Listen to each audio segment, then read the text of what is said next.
My brother demanded that I make my house child free because he didn't want to see me take care of another man's responsibility. So I laughed in his face and exposed his wife's filthy secret. Now everyone's calling me the a-hole because his life is falling apart. I'm a 38-year-old man who grew up in a small, tight-knit town where everyone knew everyone else's business. It was the kind of place where people still waved to their neighbors from their front porches, and Sunday potlucks were the highlight of the week. My brother Alan is just 1 year older than me. Growing up, Alan and I were inseparable. We played in the same Little League baseball team, faced our parents' lectures and scoldings together, and even navigated the roller coaster ride of teenage years side by side. We understood each other on a level that only siblings can, offering a comforting presence in each other's lives as an adult. Up until a few years ago, we still shared family traditions, celebrated holidays together, and always looked out for each other no matter what. We were like two peas in a pod, sticking together through all the ups and downs life threw at us as kids. Alan and I had always discussed our love for New York and planned to move out there. Being the oldest, he was the first one to make the bold move. I admired his courage in taking that big step, and a couple of months later, I decided to follow in his footsteps. We both found ourselves in the city that we had dreamed about. Rooming together in a small apartment, we tirelessly looked for jobs so we could support ourselves while I secured a position as a graphic designer, which was a dream come true for me. Alan found himself working as an accountant. Our jobs were not glamorous, and we struggled a lot during the initial days. It wasn't easy to live in a new city, working in jobs that sometimes went overtime and paid too little, but we were pretty glad to have each other to depend on. My life had taken a wonderful turn a year ago when I met my amazing wife, Lisa. She was a single mom to her then 2-year-old son, Mark. Although I had a stable job, I still wasn't looking to settle down. But everything changed when I met her. I had never imagined marrying a single mother, but once I started interacting with her son, Mark, I instantly fell in love with how adorable he was. I just couldn't fathom why Lisa's ex-boyfriend, who was the father of Mark, could abandon his own child and not even bother contacting them. After several months of dating, I knew she was the one. Her kindness and love won me over, and I proposed to her with my mother's ring. She said yes, and we have had a wonderful marriage for the last 6 years. Her son has quickly become a treasured part of my world, and I have embraced the role of being his stepfather.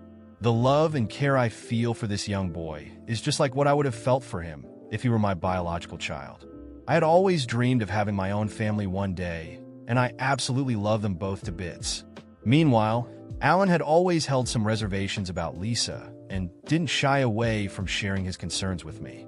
Since the first day he met her, he never quite liked the fact that she was a single mother, and his disapproval had come up in our conversations more times than I could count. I often found myself brushing it off, thinking it was just Alan's way of being an overprotective older brother worrying about my happiness. We'd had many conversations where I made it crystal clear that I loved being a father to Mark and that Lisa meant the world to me, no matter the circumstances. I told him time and again that my love for her and her son transcended such trivial concerns. Alan had also met his now wife, Sarah, through his network of work friends. Their love story was like something out of a romantic comedy where workplace acquaintances turned into lifelong partners. The chemistry between them was undeniable, and it didn't take long for their friendship to blossom into something much more significant. I've spent my fair share of time with Sarah over the years, but we never really bonded much. You see, Sarah had a serious drinking issue, which sometimes led to her getting angry and blurting out a lot of secrets that she would later claim she couldn't remember. On one such occasion, while we were all out drinking and when my brother wasn't around, she confessed that he had trouble satisfying her in bed. Apparently, he was struggling to maintain his performance, and this left her wanting more. She mentioned how she had been hooking up with strangers. Sometimes I was taken aback by what I heard, and the next day, after we were both sober, I decided to confront her about it. I didn't want to bring this up to my brother without confirming first, as I knew how much he loved her and it could potentially ruin their relationship. Sarah denied ever saying such things and swiftly changed the topic. I decided to let it slide at the time, as I couldn't do anything, especially when I had no proof. If I did tell my brother, then He could have chalked it up to her talking gibberish while she was drunk. Although I let it go at that moment, those words have always lingered in the back of my mind all these years. As a result, Eve always kept my distance from her since then. Now coming on to the incident that happened this week. Every year, our family from all over the country travels back to our hometown, no matter where we are, to celebrate my mother's birthday. It's become a family tradition now, and it's something we have been doing for as long as I can remember. No matter where we are or how busy life gets, we make sure to mark that special day by being with our mother. This year, I decided to take an earlier flight, so I arrived in our hometown before everyone else. You see, Lisa and Mark were scheduled to fly in a bit later because Mark had this important school assignment to finish and hand in. So I had some time to spend with our family before they got there. Alan and Sarah made it too, and it was shaping up to be a great get-together. We were all looking forward to spending some quality time together. The atmosphere was filled with laughter, stories, and that feeling of togetherness that only a family gathering can bring. Just a few days before my mom's birthday, I drove to the airport to pick up Lisa and Mark, even though we had only been apart for a few days. As soon as Mark saw me, he sprinted towards me with his arms wide open. The pure joy on his face made my heart swell with happiness. We drove back home where my parents welcomed them with open arms. Mark had always been a favorite in my family, and my parents treated him like their own grandson. In fact, my father had even spoken with me this time about having Mark spend holidays with them, so he could learn valuable skills while helping out on our family farm. Of course, my father would pay him for his work, but it was also about teaching Mark important life lessons. On the other hand, I noticed that Alan didn't get up to greet my wife and son. Sarah, who was helping my mother out in the kitchen with the preparations, rushed to hug them. I thought maybe Alan was just tired that day from helping around the house, so I didn't pay it much mind. The big day arrived, and we had all worked hard the night before to make sure everything was ready so my mom wouldn't have to lift a finger on her special day. Our close relatives and my mom's old college friends started showing up, and everything was going great. Some of the guests had children of their own, and I introduced Mark to them. The kids quickly ran off to play around our farm, shouting and having a good time. We gathered to have lunch, enjoying the well-cooked meal, when suddenly we heard Mark scream. Lisa and I rushed outside to find him on the ground with scraped knees. It turned out the kids were playing on the swing, and as kids do, someone had given him an accidental push. The entire group had rushed outside as well, looking concerned. That's when Alan, out of nowhere, said, "Well, if he was really your son, he would know that men don't cry over little things like this. Why are you even taking care of some other man's responsibility?" Everyone fell into an eerie silence. Blood drained from my face as I couldn't believe what my brother had just spoken. My parents stared at him wide-eyed, horrified by what he had said. Lisa, meanwhile, looked like she was on the verge of tears as she tended to Mark's wounds. My anger was boiling over, and for the first time in ages, I had an urge to punch my brother standing up. I couldn't hold back, and I spat out, "What would you even know about having a child of your own? You struggle with erectile dysfunction, and this is why your wife cheats on you." I saw my brother's face change color, and he looked like he had been punched in the gut. Sarah looked around, embarrassed. I smirked and quickly scooped up Mark, who was still crying in pain, to make my way inside.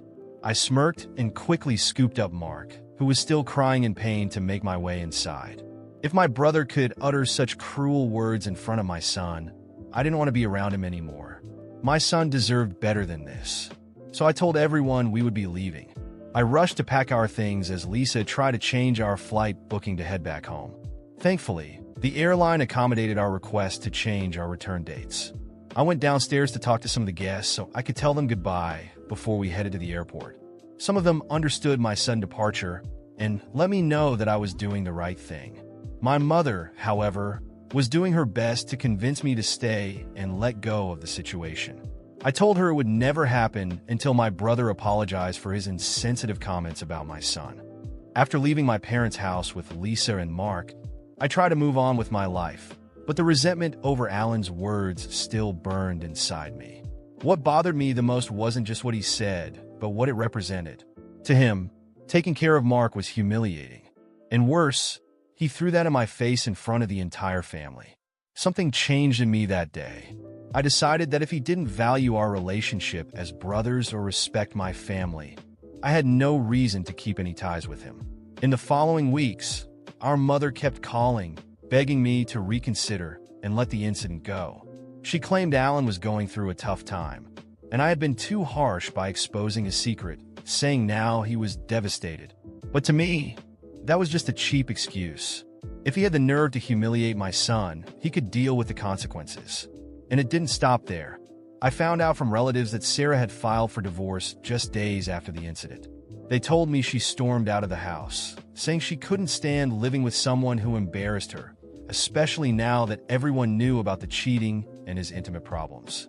It didn't take long for Alan's entire social circle to hear the story, and soon, he became a laughingstock among friends and co-workers. The pride he had always flaunted in front of me turned into public shame. But don't think he kept quiet. Alan began sending me furious messages, blaming me for ruining his marriage and humiliating him. He sent things like, "You destroyed my life. I hope you're happy with yourself. Sarah left, and now she wants half of everything I worked for. All of this happened because of a brat that isn't even yours." I ran out of patience. Instead of replying, I blocked him on everything. I made it clear to our mother that I didn't want any contact with Alan until he gave me a real apology, which of course never happened. As far as I was concerned, he stopped being my brother the moment he placed his wounded pride above my son. As time went by, news of Alan's downfall spread. He lost his job as an accountant, supposedly because his firm wanted to avoid the bad publicity caused by his personal scandal. To make things worse, Sarah not only demanded half his assets, but also left him homeless. Alan had to move back in with our parents, who were trying to pick up the pieces of his life while pleading with me to forgive him. And then came the ultimate irony. A few months later, my mother called, saying Alan was in serious financial trouble and needed help. He was broke, jobless, and Sarah had taken nearly everything. And guess who they expected to help him? Me. "Lucas, you need to let the past go. He's your brother, and he's suffering. He has no one else but us now." I had to hold back my laughter. They really expected me to help the same man who ridiculed my son, the same man who insulted me in front of everyone. Still, I didn't hold back in my response. "So, he finally knows what it feels like to lose everything because of someone else? How ironic, huh?" My mother kept insisting that family should help in difficult times, but I had already closed that door.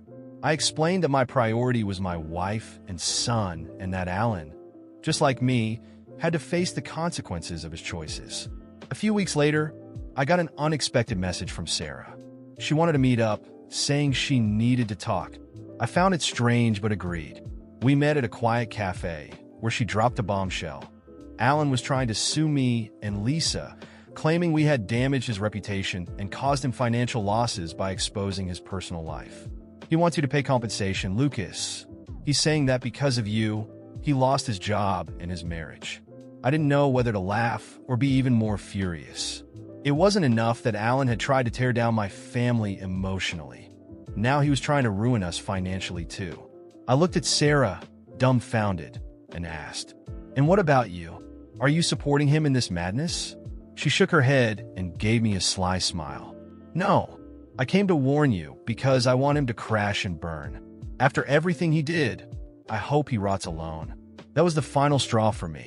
I hired a lawyer to ensure Alan wouldn't get a cent from me. And, of course, I made sure to spread the word about his pathetic attempt at a lawsuit among our relatives. Now, he wasn't just the cheated and broke man. He was also the ungrateful brother trying to milk money from the only person who ever cared about him.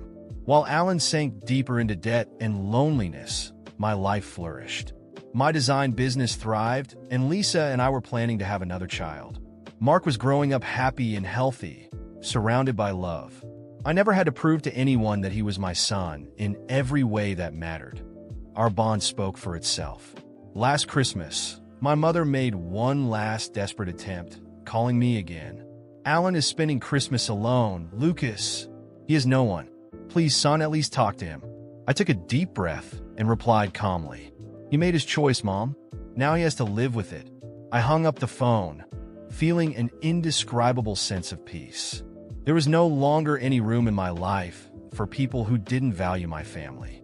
My focus was where it always should have been, on Lisa, Mark, and building a future full of love and respect. As for Alan, he remained exactly where he belonged. In the past, drowning in the consequences of his own actions, never understanding that love and family aren't measured by blood but by respect and deeds. After everything, the decision was clear. My real family was Lisa, Mark, and me. The rest were just relatives, people connected to us by blood, not by love or respect. I was tired of carrying burdens that weren't mine and accepting empty apologies for unforgivable behavior. It was time to free myself from those emotional chains and focus only on us, as it always should have been. In the weeks that followed, I cut off contact with everyone. I blocked Alan from all social media and told my mother I wouldn't take any more calls from her if they involved him. I made it clear that I wouldn't let toxic people disrupt our peace and happiness. You'll always be my son, and I love you, but I can't let Alan or the past hurt us anymore, I told her, putting an end to that conversation. She cried over the phone, but there were no more attempts to persuade me. I knew I was doing the right thing. The guilt I had carried for years, trying to meet family expectations, dissolved. It was never my job to fix what others had broken. Lisa and I took this opportunity to rearrange our lives. We decided to move to a quieter area, far from the city center and the negative influence of relatives. The new house was small and cozy, surrounded by trees, with plenty of space for Mark to play freely. We painted the walls together, decorated each room with care, and made it into a real home, a home for us.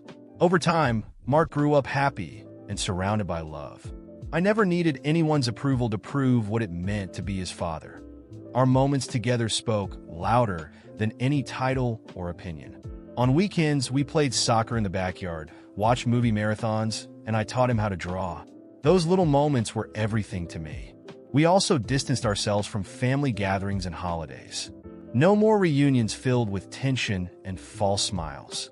That year for Christmas, while everyone expected us to join the usual family celebrations, we did something different. We rented a cabin in the mountains, just the three of us.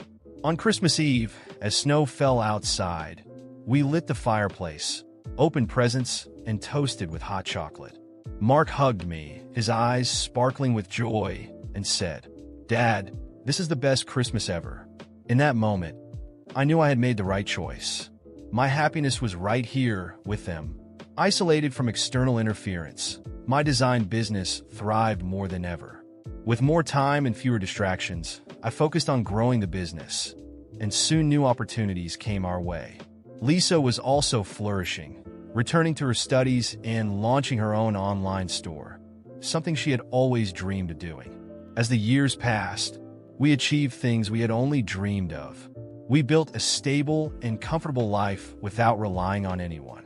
Mark grew up knowing that family isn't just about blood, but about who stands by you during tough times and loves you unconditionally.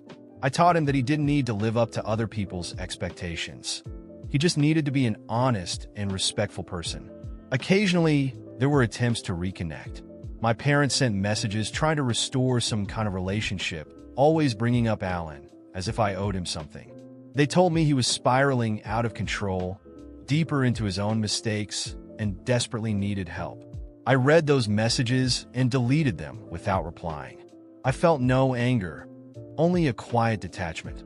Alan and the rest of the relatives were no longer part of our story. As time went by, Mark entered his teenage years. It was then that the weight of my decisions became clear, but in a good way. I felt proud to see him grow into a strong, confident, and independent young man.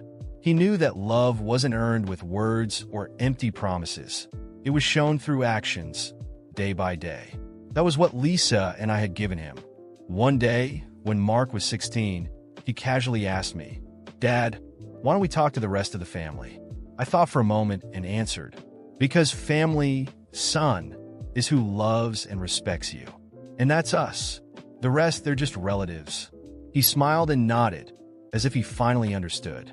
I knew then that, no matter who was absent from his life, he would never feel incomplete. We were enough. Years later, Alan lost everything. He never managed to rebuild his life, And the last thing we heard about him was that he was living off favors from friends, always relying on other people's generosity. The messages and pleas for help stopped coming, and finally, silence settled over everything. I never felt any remorse. Everyone chooses their own path, and Alan had chosen his. Meanwhile, Lisa and I finally achieved our dreams.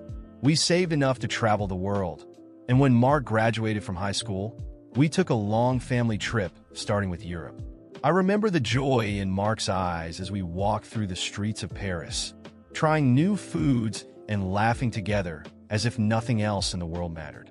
In the end, cutting ties had been the best decision we ever made. We built a true family, one based on love and mutual respect, free from the weight of people who only drained our energy. I learned that sometimes, to live fully, you have to walk away from everything that ties you to the past. Today, when I look back, I don't miss anyone. I don't miss the fake family gatherings, the impossible expectations, or the relatives who only knew how to demand. My family is Lisa and Mark, and it always will be.